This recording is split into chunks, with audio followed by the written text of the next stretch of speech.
Bonjour à tous, je suis très contente de vous retrouver pour une nouvelle vidéo. Alors cette semaine, je vais aborder un sujet que j'aborde très souvent avec les gens. Je dis très souvent que la souffrance est universelle. Et c'est quelque chose que je déplore beaucoup parce que j'aimerais que l'amour soit universel. Mais pour l'instant, dans le monde dans lequel on est aujourd'hui, c'est plutôt la souffrance qui l'est. Et du coup, cet épisode va être une incitation et vraiment une invitation à plus de tolérance, plus de compassion, plus d'empathie les uns avec les autres, particulièrement aujourd'hui, parce qu'on vit des temps difficiles, l'anxiété n'a jamais été aussi élevée, voilà, on a des taux de dépression, des taux de suicide, des taux de maladie mentale, de difficultés de santé mentale, etc., qui vraiment explosent actuellement, et c'est normal, parce qu'on vit des temps très difficiles, très incertains, l'actualité est extrêmement anxiogène, et du coup, j'ai vraiment envie ici d'inviter un maximum à la tolérance, et rappeler que tout le monde, sans exception aujourd'hui sur Terre, souffre à un certain niveau, ou a déjà souffert. Il y a des moments, heureusement, où on vit des périodes de vie joyeuses et on n'est pas en souffrance à un instant T, même si on a tous nos problématiques et même si on ne montre pas qu'on est en souffrance, on peut avoir des zones de souffrance. Mais il y a tout le monde sur Terre expérimentera tôt ou tard la véritable souffrance qui vient presque nous briser de l'intérieur et qui vient complètement briser nos fondations et nous faire perdre contact avec la réalité, perdre tout le sens de la réalité et cette espèce de souffrance immense qui fait qu'on ne comprend pas trop ce qu'on fait là et potentiellement même ça peut conduire à des pensées noires, voilà, à des choses très difficiles. Je crois qu'aujourd'hui particulièrement, il y a beaucoup de gens qui sont dans des états de souffrance extrêmes et qui ont des pensées très sombres et voilà, cette vidéo est vraiment ici pour rappeler que quand quelqu'un est difficile avec vous, que ce soit, j'en sais rien moi, dans un magasin, la boulangère, quelqu'un comme ça, sans raison apparente, c'est pas contre vous. Voilà, c'est jamais contre vous. En fait, en vérité, quand on va bien, prenez votre propre exemple. Hein, j'en sais rien, vous revenez de vacances, vous avez passé un super moment avec vos potes, vous revenez, bah vous êtes super joyeux, du coup vous êtes sympa avec tout le monde. Je sais pas si vous avez déjà observé ça. Quand on va bien, naturellement, on répand la joie autour de soi, on est sympa avec tout le monde, on a envie de faire des câlins à la terre entière quand on a appris une bonne nouvelle. On a ce truc-là. Donc à l'inverse, quand quelqu'un va mal et quand quelqu'un est exécrable sans raison apparente, ça prouve que cette personne est dans très grande souffrance, d'accord ? Ça n'excuse pas, et je le dis tout le temps sur ce podcast, je parle tout le temps de l'amour inconditionnel avec du discernement, ça n'excuse pas le comportement, et c'est pas pour autant qu'on doit se laisser écraser du tout. En revanche, ça permet de comprendre, et du coup de ne pas forcément rentrer dans le jeu de... j'ai envie de dire la violence, pas la violence physique évidemment, parce que ici j'espère ne pas m'adresser à des gens qui sont violents physiquement, mais même la violence verbale ou quoi que ce soit, c'est même pas la peine de rentrer là-dedans. On est très nombreux, et moi la première, hein, malgré le fait que sur ce podcast j'incite à l'amour, malgré le fait que je sois très croyante, et donc du coup forcément, hein, le commandement de Jésus numéro 1 c'est aimez-vous les uns les autres. Oui, bah il y a des gens, c'est très dur de les aimer, voilà. Il y a des gens vraiment, ils font tout pour que ce soit impossible de les aimer, et pourtant tous les jours je m'efforce à le faire, hein, comme bah, voilà, toutes les personnes qui suivent ces préceptes-là, c'est très dur. En fait, je pense que c'est vraiment apprendre à aimer les autres dans le sens accepter que les personnes soient ce qu'elles sont. L'amour, je crois que c'est de l'acceptation. En fait, c'est accepter que la personne soit ce qu'elle est. Et moi, en fonction, jauger de la proximité que je vais avoir avec cette personne. Ok ? C'est vraiment mettre ma limite au bon endroit. Donc quand c'est quelqu'un qui est désagréable dans la rue, quand c'est quelqu'un qui est agressif pour rien, etc. Quand je dis que la souffrance est universelle, c'est pour essayer de dire que il ne faut pas excuser son comportement. On est tous des adultes, hein. Là je parle à des adultes en général, donc de toute façon on est tous responsables de nos émotions. Donc même quelqu'un qui souffre normalement, enfin je sais pas vous, mais moi c'est pas parce que je souffre que je fais chier le monde entier, ok ? Mais il y a des gens qui, voilà, chacun a aussi son niveau de conscience et sa capacité à se remettre en question, etc. Beaucoup de gens qui en fait se rendent pas du tout compte qu'ils font chier le monde en fait en vérité. Et donc du coup, nous qui sommes a priori un petit peu plus, conscients, et un peu plus dans l'empathie, un peu plus dans notre humanité, dans notre âme, etc. C'est à nous d'être les grandes personnes, c'est à nous d'être plus matures et de faire preuve du coup de tolérance et de ne pas rentrer et escalader dans des disputes, dans des trucs agressifs, etc. Et de se retirer de la situation. J'en parle aussi par rapport à vous, en fait, en vérité. Moi, ceux qui m'intéressent, c'est vous, c'est pas ceux qui font chier le monde. Voilà, ces gens-là, ils font bien ce qu'ils veulent, mais je pense pas qu'ils regardent mes vidéos. Donc, ce qui m'intéresse, c'est vous, et pour garder votre paix intérieure, pour rester en paix, dans un monde où la majorité des gens ne sont pas en paix, il faut vraiment apprendre à ne pas rentrer dans le jeu des gens problématiques. C'est-à-dire que quelqu'un qui pose problème, qui a un peu drama, etc. Moi, j'ai été drama dans le passé à fond. J'étais vraiment une drama queen, moi, de ouf. Donc, je sais de quoi je parle. En plus, de l'autre côté, j'ai la capacité à voir aussi que j'ai été cette personne-là. Et je pense que c'est aussi intéressant pour vous de vous rendre compte qu'à certains moments, Vous avez peut-être été la personne qui faisait chier un peu les autres. Voilà, c'est comme ça. On l'a tous été en tant qu'humain. C'est humain, c'est normal, c'est ok, d'accord ? Mais quand on grandit et quand on se rend compte que nous, on a des propres dysfonctionnements, on les voit en général encore plus du coup à l'extérieur parce que nous-mêmes, on les a transmutés. Donc du coup, on les supporte plus à l'extérieur. Voilà. Quand on voit la manipulation, quand on voit des gens qui vraiment n'ont aucune conscience d'eux-mêmes et qui font n'importe quoi, c'est assez énervant, mais c'est parce que aussi ça nous renvoie à des choses qu'on a pu faire nous-mêmes. Donc il y a aussi ce travail de pardon intérieur, de se dire qu'on n'a pas toujours été très clean non plus. Et puis il y a ce truc de se dire, ça ne sert à rien de rentrer dans des débats. Alors vraiment le débat, je vais beaucoup en parler ici. Les débats, pour moi, en plus ça veut bien dire ce que ça veut dire, il y a le mot « bas » dedans, donc il y a vraiment une histoire de bataille. Franchement, il faut faire gaffe, surtout aujourd'hui, parce qu'il y a beaucoup de gens qui souffrent, qui ont besoin du coup de friction pour se sentir vivre, ok ? Et pour sentir qu'il y a un truc qui se passe dans leur vie, parce qu'ils sont tellement mal qu'il faut qu'il y ait un truc qui se passe pour se donner l'impression d'avoir un sentiment un petit peu de suspense, un petit peu de challenge dans leur vie. Donc surtout ces gens-là, faites très attention. Donc quand je dis ici, la souffrance est universelle, c'est un appel à la tolérance, à se dire effectivement, on respecte le fait que les gens souffrent et donc on essaye de ne pas rajouter à leur souffrance quand on le peut. Si c'est des personnes qui vous créent des gros problèmes, moi j'en sais rien, des litiges, des trucs juridiques, etc., je suis pas en train de vous dire de fermer les yeux du tout. Moi attention, ici sur ce podcast, j'espère que vous commencez à le voir, je parle tout le temps de l'amour inconditionnel avec discernement, avec les limites, avec le fait de dire non, avec le fait de dire stop, avec le fait de, si vous avez des problèmes avec, j'en sais rien, quelqu'un qui vous cause de graves problèmes, vous faites intervenir la justice, il n'y a pas de souci avec ça. Moi au contraire, vraiment ici, on n'est pas dans du love and light, on ferme les yeux sur le mal, pas du tout. Mais plutôt, j'ai envie de protéger votre propre paix et de vous dire qu'il y a certains moments et certaines personnes et certaines actions où il faut se positionner. Et puis il y a certaines fois où il faut lâcher prise. Ok ? Donc je pense, là, dans ce que je vous transmets, je pense que vous entendez que je vous parle plutôt du quotidien où vous croisez quelqu'un dans la rue qui est un peu casse-cacahuète, quelqu'un à la boulangerie qui est exécrable, des choses comme ça. Essayez de ne pas le prendre pour vous, parce que ça n'a rien à voir avec vous, en fait, en vérité. Encore une fois, quand on va bien, on diffuse l'amour, on diffuse la joie, on diffuse la lumière, ok ? Vous devez l'expérimenter vous-même. Je pense que les gens qui me suivent sont des gens qui aiment diffuser toutes ces choses-là, ok ? Donc, ça, c'est quand on va bien. Et quand on va moins bien, nous-mêmes, même moi, j'avoue, encore aujourd'hui, j'ai tendance à me replier sur moi-même. Je suis peut-être un peu plus ronchon. Je vais pas aller taper sur tout le monde et aller insulter les gens, pas du tout. Mais par contre, je suis moins agréable, j'avoue. Parce que j'ai besoin de me recentrer, etc. Donc, pour des gens en face, ça peut être un peu... ils peuvent se dire, elle est un peu froide, qu'est-ce que j'ai fait, machin. Et je crois que c'est aussi un peu un truc égotique de se dire que le comportement de la personne en face a à voir avec moi. Pareil sur ces vidéos YouTube, pour l'instant j'ai personne qui me casse les cacahuètes, mais le jour où j'ai un commentaire de haters, je peux pas le prendre pour moi en fait en vérité. Je dis pas que ça va pas me faire un peu chier, j'en sais rien, mais en vérité ça n'a rien à voir avec moi. Quelqu'un de normal, quelqu'un de sain, quelqu'un d'équilibré qui va bien dans sa vie ne s'emmerde pas à mettre des commentaires méchants sur internet. Je veux dire que ça montre le niveau de conscience hyper bas des gens. Donc forcément, faut aussi voir là d'où viennent les attaques des gens ou les comportements problématiques. Regardez la personne, regardez sa vie, regardez l'état dans lequel elle est. C'est comme les gens qui vont vous saboter dans vos projets. Ça, j'en parle beaucoup parce que moi, j'accompagne les gens dans leurs projets. Et il y a toujours des gens qui vont vous dire qu'ils ne croient pas en vous, que vous n'allez pas y arriver. On a tous ça, ok, c'est normal.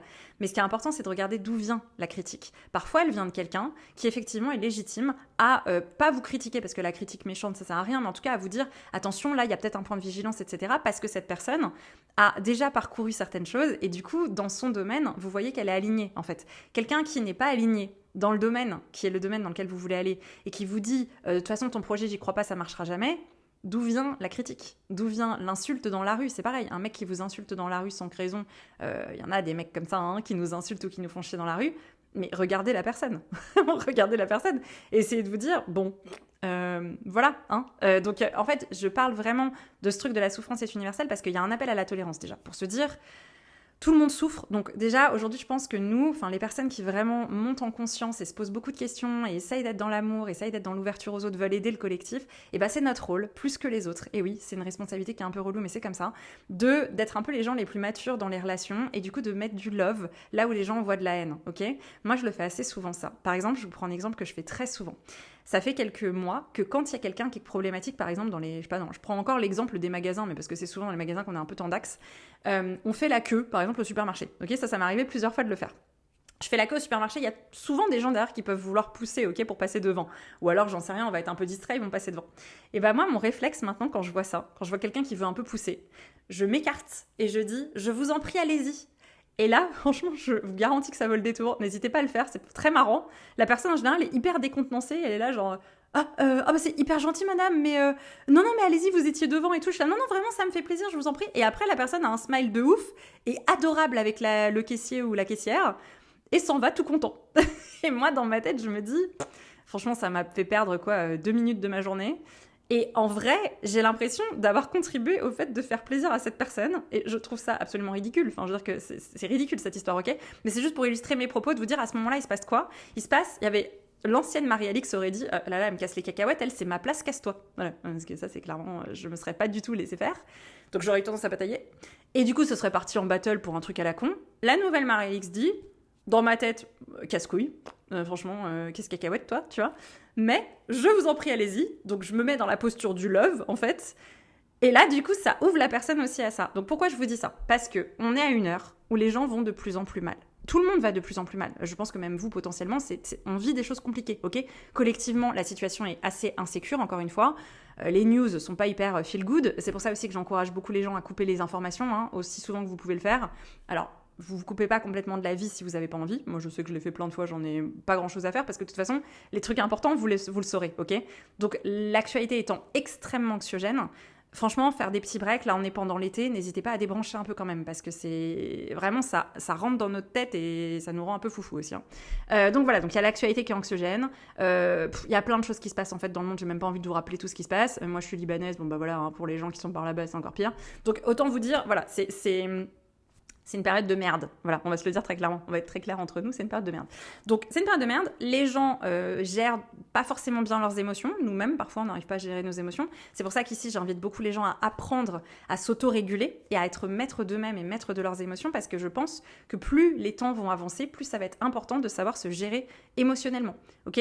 J'en parle, moi, je pars de très loin sur ce sujet-là. Hein, donc, il y a zéro jugement. Et encore aujourd'hui, il y a des moments où j'ai du mal à les gérer. Mes émotions, c'est normal. Il y a des moments où on vit des choses trop fortes, d'accord ?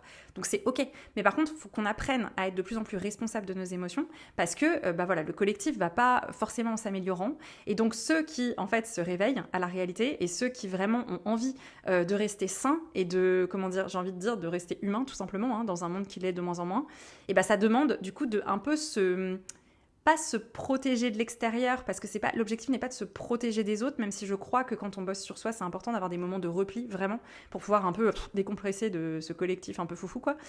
Mais plutôt de apprendre à ne plus réagir au comportement toxique des gens. Parce que, moi, franchement, j'hallucine du niveau. Je trouve que là, il y a vraiment des comportements toxiques et manipulateurs dans tous les sens. Et en même temps, j'observe un autre mouvement de gens qui sont de plus en plus conscients. Donc ça veut dire qu'on a un double mouvement. Il y a de plus en plus de gens, et probablement que vous en faites partie si vous écoutez mon podcast, qui montent en conscience d'eux-mêmes, qui montent en capacité d'amour, en capacité de discernement, en capacité de tolérance, d'empathie, etc., mais d'empathie protégée. L'autre jour, on m'a parlé d'empathie sèche, je crois. Je connais pas trop ce terme, je ferai mes recherches parce que c'est intéressant. Mais en fait, quand on est très empathe, comme moi et probablement comme vous, on a tendance à absorber les émotions de tout le monde. Et ça, c'est hyper, hyper destructeur aussi parce que comme le monde va pas bien, on a déjà nos propres casseroles à gérer, calmons-nous. Enfin, vraiment, voilà. Donc, il faut apprendre à avoir ce qu'on appelle de l'empathie sèche, c'est-à-dire qu'on est capable d'empathie, mais on arrive quand même à mettre la limite au bon endroit parce qu'il y a vraiment tellement de gens aujourd'hui en détresse qui veulent qu'on les sauve, en fait. Voilà. Et voilà pourquoi, moi, sur mon podcast, je parle de Dieu dès le départ. Parce que moi, j'ai été sauvée par Dieu, j'ai aucun souci à le dire, encore une fois. J'ai pas encore raconté toute mon histoire, je sais pas quand je le ferai, mais à un moment donné, j'en parlerai, j'en témoignerai. Mais en tout cas, voilà, moi, j'ai été sauvée par Jésus, hein, clairement. Quand je dis Dieu, c'est Jésus qui est venu me chercher. Il s'est dit, oula, celle-là, elle est paumée, je viens la récupérer. Donc ça, c'était en 2022, donc ça fait un petit moment quand même. Puis le temps de comprendre Dieu, tout ça, c'était un peu long. Mais qu'importe, je reviendrai sur ça plus tard. Mais je dis souvent que je suis obligée de parler de Dieu et de parler de Jésus, en fait, en vérité, aujourd'hui, parce que je ne suis pas le sauveur, ok ? Et ça, c'est hyper important pour moi. Le nombre de gens, et ça doit vous arriver aussi si vous êtes empathe, parce que vraiment, beaucoup trop de gens nous prennent pour leur sauveur. C'est épuisant de vivre ça. En fait, les gens cherchent un sauveur aujourd'hui, ce qui me paraît légitime, parce que pour moi, on a tous besoin de Dieu. Voilà, c'est ma vision, hein, je ne dis pas que vous avez à suivre ce truc-là, mais pour moi, on a tous besoin de Dieu. Moi, aujourd'hui, sans Dieu, je ne serais pas devant vous, je ne serais pas en vie et je ne serais pas en joie comme vous voyez là maintenant. Je ne serais pas en paix comme ça, je ne serais pas zen comme ça, compte tenu de tout ce que j'ai traversé dans ma vie, je ne serais pas comme ça, ok ? Donc pour moi, on a besoin de lui.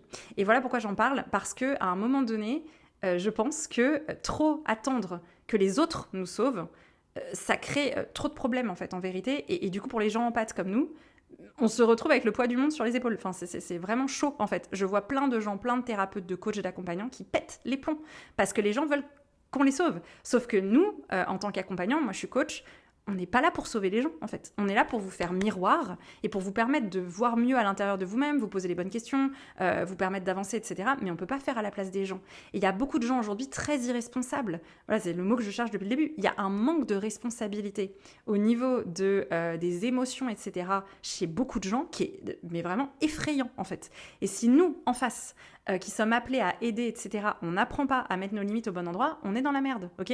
Donc c'est pour ça que je dis, oula, je me suis étouffée, c'est pour ça que je dis la souffrance est universelle, soyons tolérants, oui, mais parce qu'on est tolérant, parce qu'on discerne que la personne là, ça va pas, et que clairement, on est sur des gens irresponsables, hein, parce que quand je parle des gens qui nous insultent dans la rue, etc., bon là, on n'est pas là pour faire leur thérapie, vous voyez ce que je veux dire ? Donc, ce genre de personnes ne rentrons pas dans le jeu, d'accord ? Ne rentrons pas dans le jeu, parce que sinon, on se décentre en permanence. Et on va parler aussi du syndrome du sauveur très bientôt sur le podcast, parce que moi, je l'ai eu pendant très très longtemps.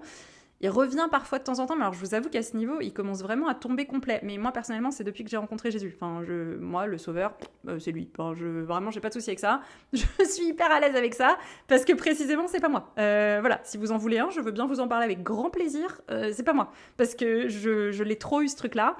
Et le syndrome du sauveur aussi, c'est quelque chose qui fait que du coup, on tombe dans l'opposé. Parce que là, je parle aux gens qui, en gros, ont du mal à être tolérants avec les autres, mais il y a ceux qui sont trop dans le love total. J'ai été comme ça aussi, hein. Et du coup, ça dégouline de partout. On m'appelait la dégoulinance sentimentale, moi, quand j'étais jeune. Donc vraiment, on peut y aller, quoi. Et ça dégouline, ça dégouline, ça dégouline. Et en fait, le truc, c'est que on est complètement vidé à la fin de la journée. On a absorbé toutes les émotions des autres. On veut sauver les autres, mais si les gens sont pas responsables, en fait, on peut pisser dans un violon éternellement. Et ça, c'est très fréquent, hein, pour les gens comme nous. Donc au bout d'un moment, c'est épuisant, ok ? Donc, je vous dis pas que vous êtes obligé de croire en Jésus, attention, je fais pas de prosélytisme. Mais moi, je dis juste que dans mon cas, c'est depuis que je l'ai rencontré que je suis hyper détendue sur le syndrome du sauveur. Vraiment, je me dis que c'est pas moi le sauveur. Vraiment, c'est pas moi. Tout ça pour dire que, pour revenir sur ce truc que je voulais dire de la souffrance est universelle. Donc, première invitation, tolérance. Donc, on tolère ces comportements-là, d'accord ? On est obligé, hein. Je veux dire que quelqu'un qui vous insulte dans la rue, vous pouvez pas faire grand-chose, c'est comme ça. Mais on rentre pas dans le jeu, ok ? Et je crois aussi que dans les relations plutôt interpersonnelles, là par contre c'est important d'avoir, parce que là j'ai parlé plutôt des gens problématiques qu'on croise et avec qui on n'a pas besoin de se lier ou quoi que ce soit, hein. Calmons-nous, chacun à sa place, quoi.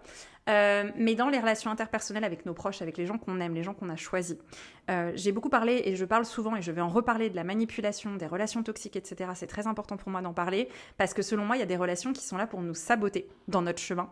Par contre il y a des relations qui, même si parfois elles sont conflictuelles, etc., sont importantes pour nous et sont des relations qu'on doit apprendre à conserver et on doit apprendre à mettre notre ego de côté pour réussir à grandir ensemble malgré les différences. Et je crois que ça c'est un vrai chemin de réussir à discerner quelle relation est vraiment à vocation à évoluer et nous fait du bien, et donc là on met notre ego de côté, etc. Et quelle relation a vocation à tomber parce que là vraiment c'est une relation qui nous sabote, ok ?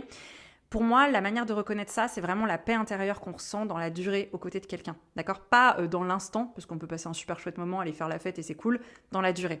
Dans la durée, est-ce que cette personne me rapproche de moi-même ? Est-ce que cette personne me rapproche de Dieu pour ceux qui cherchent Dieu ? Ou est-ce qu'elle m'en éloigne ? Est-ce qu'elle m'éloigne de mon chemin de vie ? Est-ce qu'elle m'éloigne de mes appels ? Est-ce qu'elle croit en mes appels ? Est-ce qu'elle croit en mes rêves ? Ou est-ce qu'au contraire, elle doute de mon truc et du coup, moi-même, je doute de moi-même ? Toutes ces choses-là, ok ? Pour ceux qui effectivement aussi marchent avec Dieu ou cherchent Dieu, la question ultime à lui poser pour savoir si la personne est bonne ou pas pour vous, c'est « Mon Dieu, si cette personne est bonne pour moi, fais en sorte qu'elle reste dans ma vie. Si elle n'est pas bonne pour moi, fais en sorte qu'elle sorte de ma vie. » En gros, c'est ce que je dis toujours, je l'ai dit sur un autre épisode, c'est vraiment la fameuse question si c'est ta volonté, ouvre la porte, si c'est pas ta volonté, ferme la porte. Moi, cette question-là, cette manière de parler avec lui a changé ma vie. Mais comme je le dis souvent, il faut s'attendre à ce qu'il y ait un paquet de portes qui se claquent, ok ? Et ça fait mal. Ça fait mal. Perdre des relations qu'on aime, ça fait mal.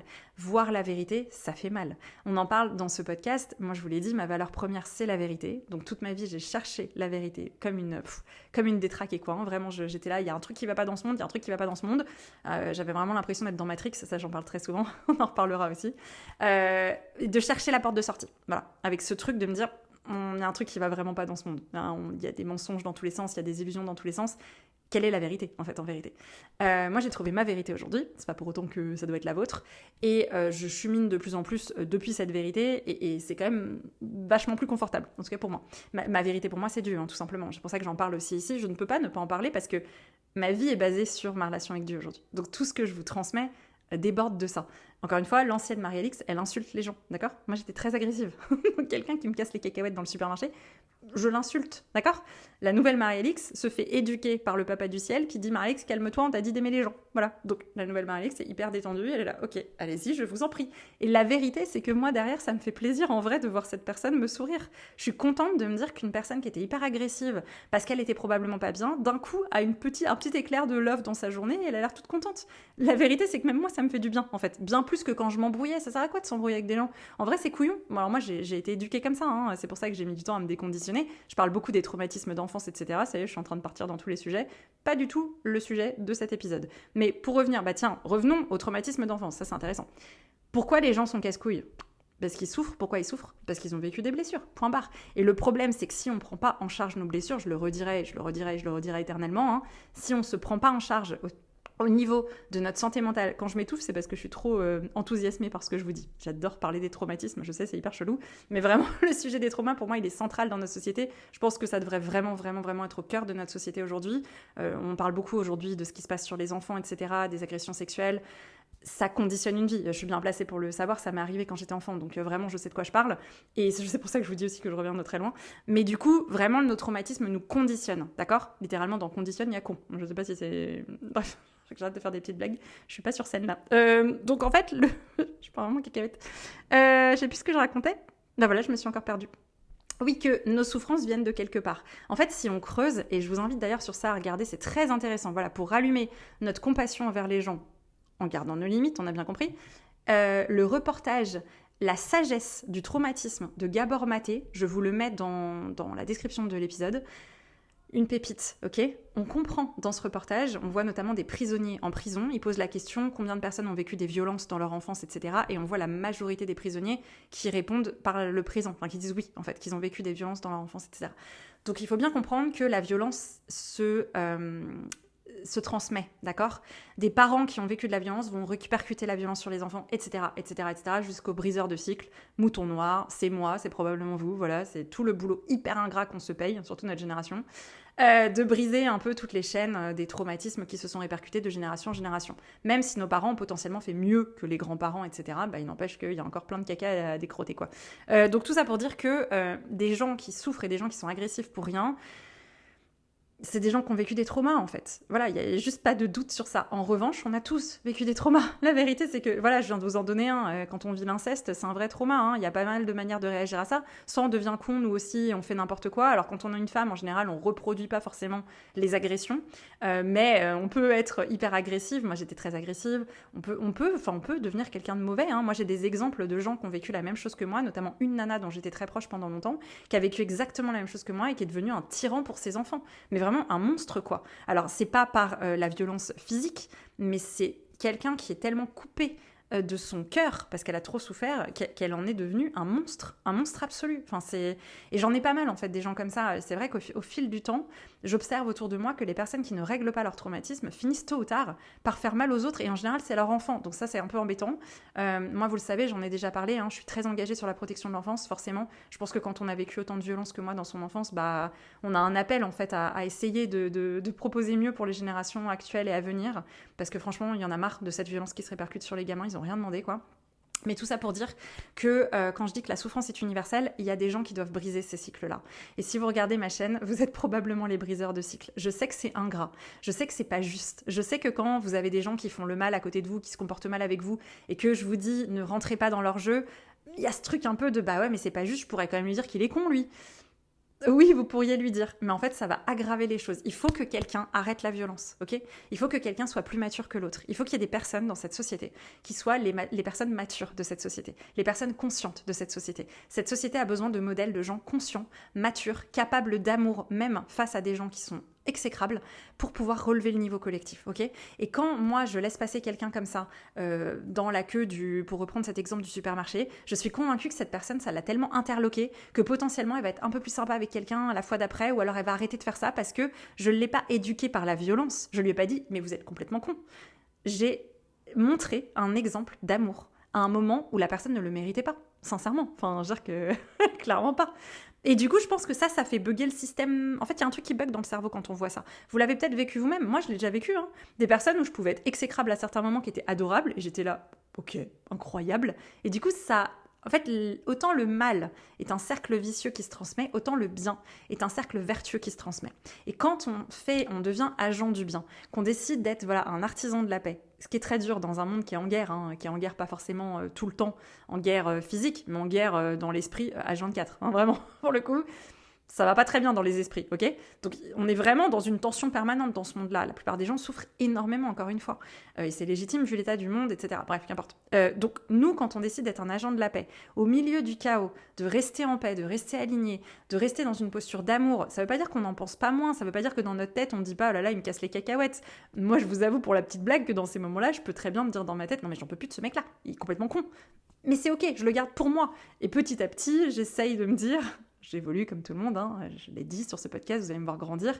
Petit à petit, j'essaye d'avoir de plus en plus de compassion, mais encore une fois, la compassion n'efface pas le discernement, d'accord? Donc on doit rester, nous, quand même, en sécurité à l'intérieur de soi. L'objectif n'est pas de se sacrifier pour aller aider quelqu'un qui peut potentiellement devenir violent, d'accord? Parce qu'il y a des gens qui deviennent violents en plus. Il y a des gens qui ne supportent tellement pas l'amour et tellement pas la lumière que quand on essaye de les aider, ils deviennent violents, ok?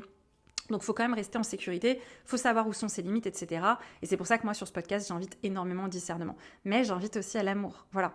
Et là, clairement, je vous ai donné quelques petits exemples, je vous ai montré que j'étais humaine comme vous, que pour moi aussi, ça me casse les cacahuètes, les gens comme ça. Mais la souffrance est universelle aujourd'hui sur Terre.